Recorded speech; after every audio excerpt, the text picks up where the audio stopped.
Football? All right, everybody, we're going to get started with today's Monday press conference. We'll have Coach Drayton followed right here after I details for this weekend's game. We have October 14th, Saturday. The Citadel will host VMI in the Military Classic of the South. That game is at 1 p.m. Eastern Time. Coach? All right. Good afternoon. Everything is either an opportunity to grow or an obstacle to keep us from growing.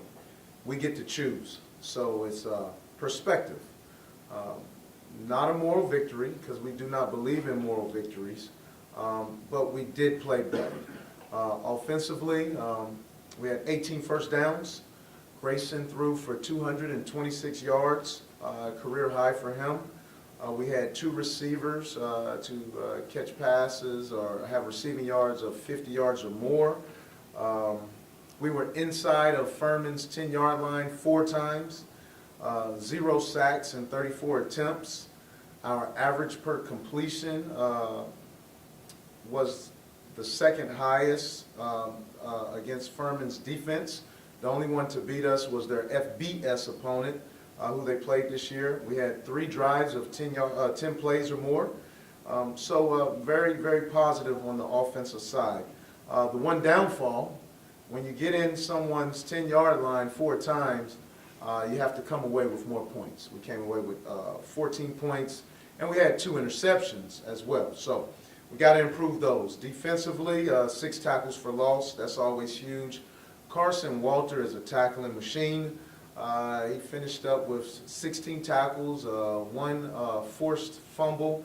Thomas Wyatt had 12 tackles. But the downside, we need some of our first-level defenders to get more production. And then we have to continue to get our defense to do what we call PYP, play your position, and that takes trust in one another. Special teams positives, we blocked a field goal. We forced a missed field goal. We executed a fake field goal. So those were really good things. The downside on special teams, the blocked field goal we had, there was a foul that was called, and we'd have to live with the results. Having said all that? Yeah, just going off your opening statement, I know you don't want to talk about kind of moral victories, but A, how nice was it to see your team fight again for 60 minutes? Then B, you just touched on it, if you guys don't commit those sins, you have a chance to possibly pull off the upset. Absolutely. We did play better. But the goal each week is to win. And I guess it was, I can't remember who said it, but you play the game to win. And that's why we play. We play the game to win. But we will build off of the positives.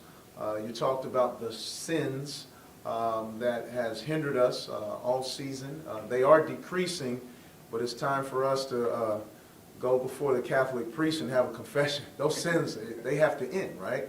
So that we can come away with some wins.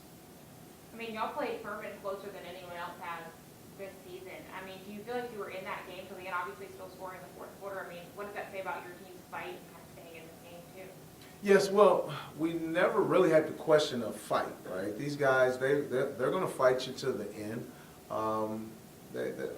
Part of this being a rivalry game, it brings out a little more in you, and we want our guys having had that feeling now to utilize it and let's propel ourselves forward, understanding what that feels like.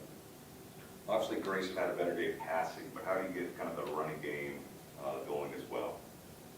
Yeah, so in the run game, when we ran triple, we were averaging right about 3.6 yards, which is what you want as an option offense, because that means you're going to get first downs.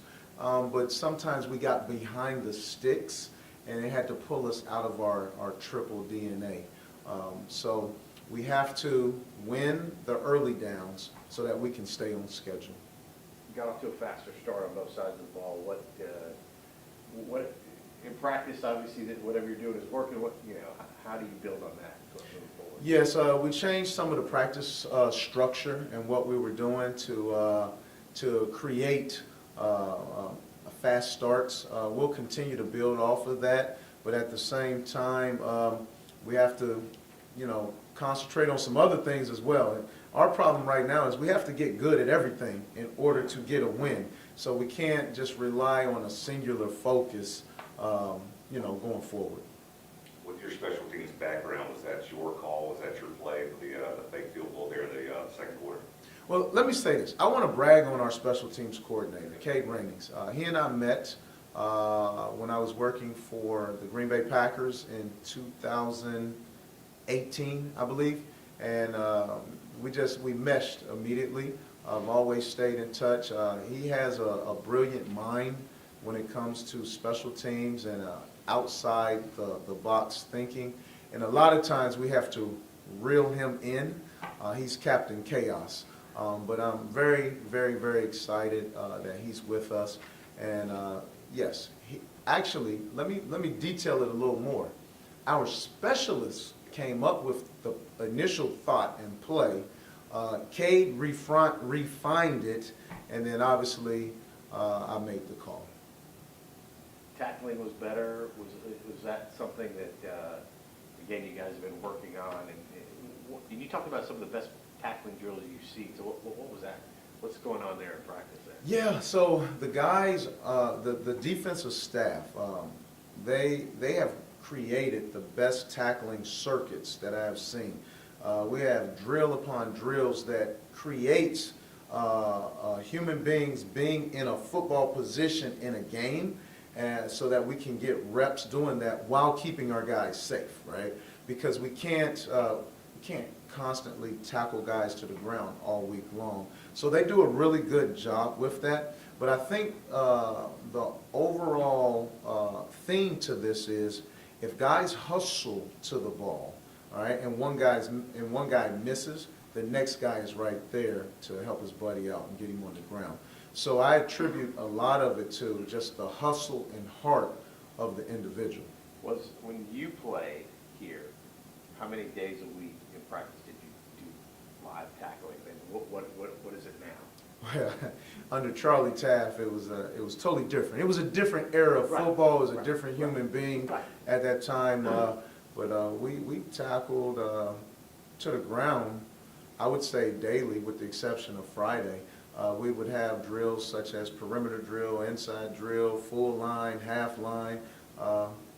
Charlie made made practice worse than the game. I don't know that football's built that way anymore. I don't think you can get away with that. So what do you guys do? You guys don't do any live tackling at all? Yes, we do have replications of live tackling where you don't have the impact, but the drill is set up as such to where you can take a donut. We use props and things of that nature to the ground. Even with the live human being, there's some things we do, but it's close quarters, just so we can have that low impact. And that's to keep guys healthy and fresh, I would assume? Yes, the best chance for us to win is if our guys are excited and they're healthy. And I will say, coming out of the Furman game, we were black and blue.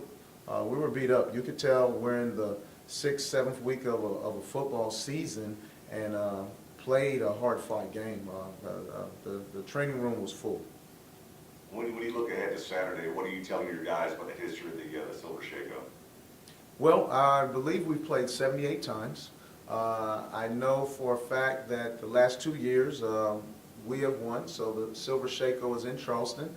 It is our goal to maintain and keep it here in Charleston. It looks really nice in our trophy case. I've grown accustomed to seeing it, so we want that to continue to happen. But they're very well coached. Danny Rocco is a guy's guy. It's like the hits keep coming. Every single week you're facing a coach who has experience.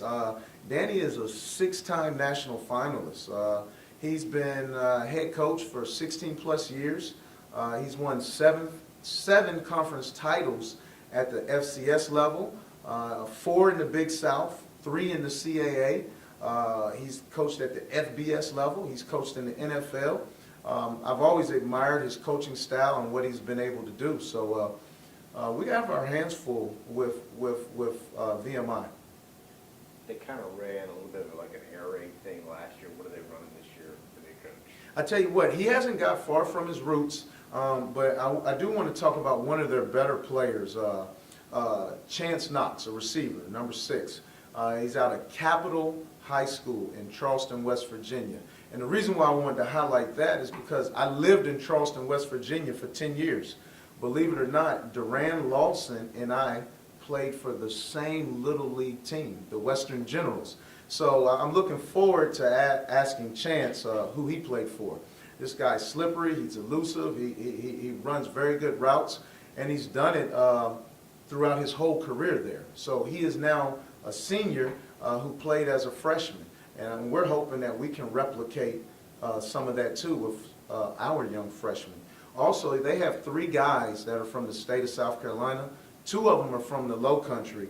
One being a big offensive lineman from Oceanside High School, Jacob Ashley, I believe his name is, 6'6", 295 pounds.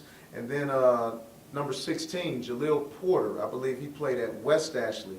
He also has a 99-yard kickoff return for a touchdown on his resume. He did that as a freshman against UT Chattanooga last year. He was a freshman All-American as well. So they're very good from that standpoint. What else about VMI that when you look on the film that jumps out at you? Defensively, they play multiple sets. It's not going to be your conventional defense. They do a really good job in their pressure packages. They do a good job disguising what they're going to do. So we have to be very detailed with our fundamentals and IDing certain personnel so that we can gain and maximize yardage. You talked about interceptions this past Saturday. You talked about the way your defense played. How critical is that turnover battle this weekend and winning that? And what do y'all do to eliminate that on offense for y'all? The ball is the most important thing. So the turnover ratio is important every week. That is one of our goals going into game week, every week, is to protect the ball on offense and extract the ball on defense. As I think of back in this rivalry, you hit the nail on the head. The team that takes care of the ball more than likely will win. I do know when VMI comes to Charleston, they play lights out. So we're in the barn burner. This is going to be a dogfight. They know what it's like to win. They beat Davison in their first game of the year, 12-7. Then they came back and they beat Wofford 17-14. So they know what that tastes like, and we're still searching for that taste. How did you fare in your time against VMI? I believe we lost one time. They had a really, really good running back named Thomas Haskins. That guy was unbelievable. He went on to the Canadian Football League, played many years. Matter of fact, played for Coach Taft when Coach Taft was at Montreal and won a Grey Cup. How big is this game getting to play it at home here in front of your fans, you know, the military classes in the South, you know, what all that brings, and how big is home field advantage for y'all this Saturday? Well, I say this every week. We have a big, big game. Why? Because it's the next one. So it's a big game because it's the next one. It's also a big game because VMI is coming to town.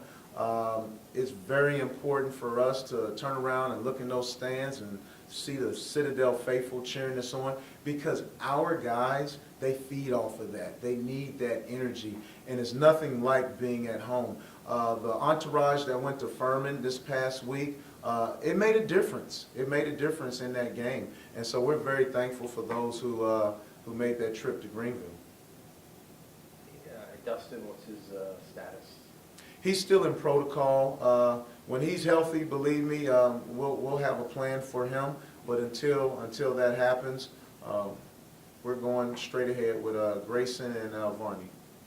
Any other injuries, anything, starters, anything like that? We have some more, but I think in the NFL you have to report it. Yeah, I don't have to report it here, so I don't want to help VMI out. Mo, we appreciate your time. All right, thank you, guys. Thank you.